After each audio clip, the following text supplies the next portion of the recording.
வணக்கம் நண்பர்களே, எல்லாரும் எப்படி இருக்கிறீங்க? இது வரைக்கும் என் சேனலை சப்ஸ்கிரைப் பண்ணவங்களுக்கு ரொம்ப தேங்க்ஸுங்க. இன்றைக்கி ஒரு ஸ்வீட் டிஷ் ரவை பணியாரம் பார்க்கலாம். வெளியில் கிறிஸ்பியாக இருக்கும், உள்ளே சாஃப்டாக இருக்கும்.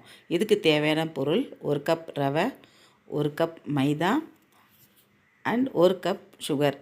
நான் இன்றைக்கி 3/4 கப்பு தான் போட்டிருக்கேன். 1 கப் போட்டுக்கோங்க, கொஞ்சம் நல்லாயிருக்கும். ஒரு பிஞ்ச் சால்ட்டு, அந்த சுகரை தூக்கி கொடுக்கறதுக்காக ஒரு பிஞ்ச் சால்ட் சேர்த்து இந்த மூணுத்தையும் நல்லா ஒரு பீட்டர் வச்சு கலந்து விட்டுக்கோங்க. நல்லா கலந்துக்கங்க. சால்ட்டு சுகர் எல்லாம் ஒன்றா கலந்து வரணும். தேங்காய் ஒரு அரை முடி திருவி பால் எடுத்து வச்சுக்கோங்க. ஃபில்ட்ரு பண்ணி எடுத்து வச்சுக்கோங்க. இந்த பாலை நம்ம மிக்ஸ் பண்ணி வச்சுருக்கோம் இல்லையா, இதில் அப்படியே ஊற்றி கொஞ்சம் கொஞ்சமாக ஊற்றி கலந்துக்கோங்க. எந்த லம்ஸுமே இருக்கக்கூடாது. கட்டி முட்டி இல்லாமல் நல்லா கலந்து எடுத்துக்கோங்க. முடிஞ்ச அளவுக்கு கை விட்டு கூட கலந்துக்கலாம். நான்லாம் முக்கால்வாசி கை யூஸ் பண்ணுவேன். கை யூஸ் பண்ணி நல்லா கலந்து எடுத்துக்கோங்க. எடுத்துகிட்டு இதில் கொஞ்சோண்டு ஏலக்காய் தூள் இல்லாதவங்க தேங்காய் அரைக்கும் போதே 2 ஏலக்காய் சேர்த்து அரைச்சிக்கிட்டிங்கன்னா கூட அது நல்ல வாசமாக இருக்கும். இப்போ இந்த ஏலக்காவும் சேர்த்து நல்லா அரைச்சி எடுங்க. எப்படி இருக்குது, இப்படி எடுக்கும்போது பாருங்கள், அதில் ஒட்டியே வராது. கொஞ்சம் லிக்விட் கன்சிஸ்டன்சியில் தான் இருக்கும்.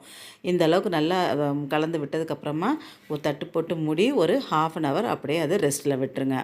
ஒரு 1/2 அன் ஹவர் கழித்து எடுத்து பார்த்திங்கன்னா அந்த ரவை நல்லா ஊறி வரும். ஊறி வந்து திக்காக இருக்குது. பார்த்திங்களா எவ்வளோ தின்னாக இருந்துச்சு, இப்போ திக்காக இருக்குது. இதுதான் நம்ம ஊற்றுற கன்சிஸ்டன்சி.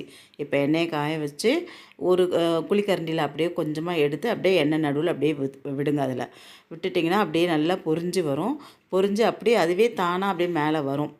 மேலே வந்ததுக்கப்புறமா திருப்பி போட்டுருங்க. திருப்பி போட்டுட்டு அதுக்கப்புறமா அடுத்தது ஊற்றுங்க. அடுத்து மேலும் ஊற்றுனோம்னா ஒன்று ஒட்டிக்கும்.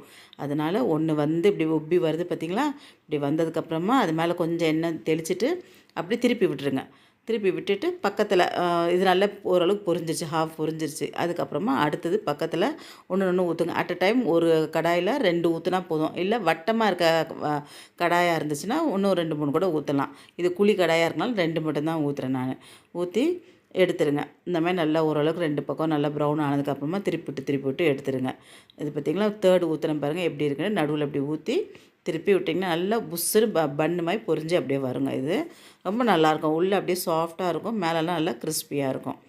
இப்போ உங்களுக்கு ரவை பணியாரம் ரெடி. இந்த ஸ்வீட் ரெசிபி உங்களுக்கு பிடிச்சிருந்தா இந்த சேனலை லைக் பண்ணுங்கள், ஷேர் பண்ணுங்கள், சப்ஸ்கிரைப் பண்ணுங்கள் and stay connected. Thanks for வாட்சிங்க.